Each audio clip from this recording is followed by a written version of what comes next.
ഈശംസികാലേറെ സ്നേഹം നിറഞ്ഞവരെ, ഇന്ന് പിറവിക്കാലം 1-ാം ഞായറാഴ്ച തിരുസഭ മാതാവ് നമ്മുടെ വിചിന്തനത്തിനായിട്ട് നൽകുന്ന വിഷയം മത്തായിയുടെ സുവിശേഷം 2-ാം അധ്യായം 1 മുതൽ 12 വരെയുള്ള വാക്യങ്ങളാണ്.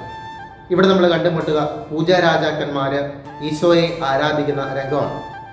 നമുക്കറിയാം, ഈശോയുടെ ജനനത്തിന് സാക്ഷ്യം വഹിക്കുവാനായിട്ട് അല്ലെങ്കിൽ ഈശോയെ പുൽക്കൂട്ടി ചെന്ന് ആരാധിക്കാനായിട്ട് ഭാഗ്യം ലഭിച്ച 2 കൂട്ടരാണുള്ളത്.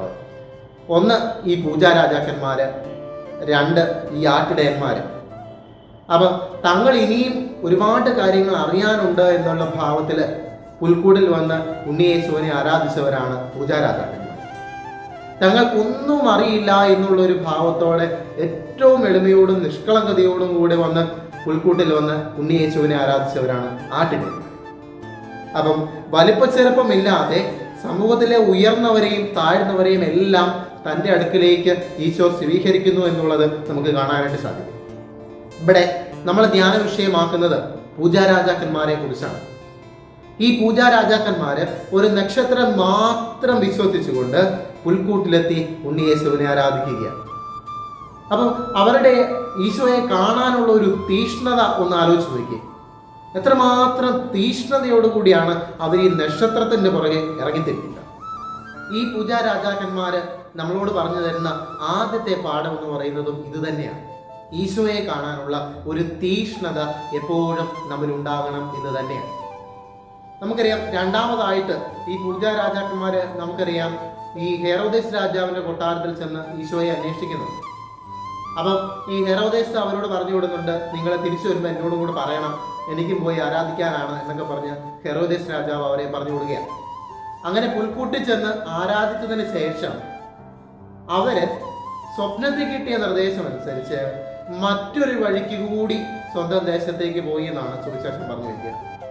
അപ്പൊ സ്നേഹമുള്ളവരെ, ഈ പൂജാരാജാക്കന്മാർ നമ്മളോട് പറഞ്ഞു തരുന്ന രണ്ടാമത്തെ പാഠം, ഈശോയെ കണ്ടു കഴിയുമ്പോൾ അല്ലെങ്കിൽ ഈശോയെ കാണാനായിട്ട് ചെല്ലുമ്പോൾ നമ്മൾ ഇതുവരെ കടന്നു വന്ന നമ്മുടെ ജീവിത മേഖലകള്, പാപത്തിന്റെ മേഖലകള്, പ്രയാസങ്ങള്, ബുദ്ധിമുട്ടുകള് എല്ലാം മാറിപ്പോയി നമ്മൾ പുതിയൊരു മനുഷ്യരായി മറ്റൊരു വഴിക്കൂടെ, ഒരു പുതിയ വഴിക്കൂടെ നമുക്ക് ജീവിതം മുന്നോട്ട് കൊണ്ടുപോകാനായിട്ട് സാധിക്കുമെന്ന് തന്നെയാണ്. 3 സമ്മാനങ്ങളാണ് പൂജാരാജാക്കന്മാരെ ഈശോയ്ക്ക് കൊടുത്തത്: പൊന്ന്, മീറ, കുന്തിരിക്കം. ആദ്യം അവർ കൊടുത്തത് പൊന്നാണ്. പൊന്ന് രാജാവിന് കൊടുക്കുന്ന സമ്മാനമാണ്. അപ്പൊ അതിലൂടെ അവർ ഈശോയെ രാജാവായിട്ട് അംഗീകരിച്ചു കഴിഞ്ഞു. ഒരു തരി മണ്ണ് പോലും സ്വന്തമായിട്ടില്ലാതിരുന്നവൻ എങ്ങനെയാണ് രാജാവായി മാറിയത്? സ്നേഹമുള്ളവരെ, വലിയ പടയോട്ടങ്ങൾ നടത്തിയോ വലിയ രാജ്യങ്ങളെ വെട്ടിപ്പിടിച്ചോ ഒന്നുമല്ല അവൻ രാജാവായത്. മറിച്ച് മനുഷ്യ മനസ്സുകളെ സ്നേഹം കൊണ്ട് കീഴടക്കിയാണ് അവൻ രാജാവായി മാറിയത്. അതേ സ്നേഹമുള്ളവരെ, അവൻ സ്നേഹരാജാവാണ്. ഈ ഒരു സത്യം അംഗീകരിച്ചുകൊണ്ടാണ് അവര് ഈശോയ്ക്ക് പൊന്ന് കാണിക്കയായി സമർപ്പിക്കുന്നത്. ഇത് നമ്മെ ഓർമ്മിപ്പിക്കുന്നത് ഈശോയെ പോലെ നമ്മളും മനുഷ്യ ഹൃദയങ്ങള് സ്നേഹം കൊണ്ട് കീഴടക്കണമെന്ന് തന്നെയാണ്. രണ്ടാമതായിട്ട് അവർ ഈശോയ്ക്ക് കൊടുത്ത സമ്മാനം കുന്തിരിക്കമാണ്. കുന്തിരിക്കം ഈശോയുടെ പൗരോഹിത്യത്തിന്റെ കൂടി ഒരു പ്രതീകമാണ്. നമുക്കറിയാം, പുരോഹിതൻ ഒരു മധ്യവർത്തിയാണ്. ദൈവവും മനുഷ്യനും തമ്മിലുള്ള ബന്ധത്തെ കൂട്ടി യോജിപ്പിക്കുന്ന ഒരു മധ്യവർത്തി. നമ്മളും ഇതുപോലെ മധ്യവർത്തികളാകാനായിട്ട് വിളിക്കപ്പെട്ടിരിക്കുന്നവരാണ്. സ്നേഹമുള്ളവരെ, ദൈവത്തെ അറിഞ്ഞിട്ടില്ലാത്ത അനേക മക്കളെ ദൈവത്തിന്റെ സ്നേഹം കൊടുത്ത് അവരെയെല്ലാം ഈ ദൈവത്തിലേക്ക് തിരിച്ചു കൊണ്ടുവരാനുള്ള ഒരു മധ്യവർത്തികളായിട്ട് നമ്മൾ നിലകൊള്ളണം എന്ന് തന്നെയാണ് ഈ സുവിശേഷ ഭാഗം നമ്മോട് പറഞ്ഞിരിക്കുക. മൂന്നാമതായിട്ട് പൂജാരാജാക്കന്മാര് ഈശോയ്ക്ക് കൊടുത്തത് മീറയാണ്. മീറ മൃതസംസ്കാര കർമ്മത്തോടനുബന്ധിച്ച് ഉപയോഗിക്കുന്ന ഒന്നാണ്. അപ്പോൾ ഇതിലൂടെ അവർ പറഞ്ഞു വെക്കുക, ഈ ശിശു മനുഷ്യന് വേണ്ടി മരിക്കാനാണ് ഈ ലോകത്തിലേക്ക് വന്നത് എന്നുള്ള ഒരു വലിയ സത്യമാണ്. ഇത് നമ്മെ ഓർമ്മിപ്പിക്കുക, നമ്മളും മറ്റുള്ളവർക്ക് വേണ്ടി കൂടുതൽ സമയം മാറ്റിവെക്കണം, മറ്റുള്ളവരുടെ വേദനയില്, ബുദ്ധിമുട്ടില് നമ്മളും കൂടി പങ്കുചേരണം എന്നുള്ള ഒരു വലിയ സത്യമാണ്.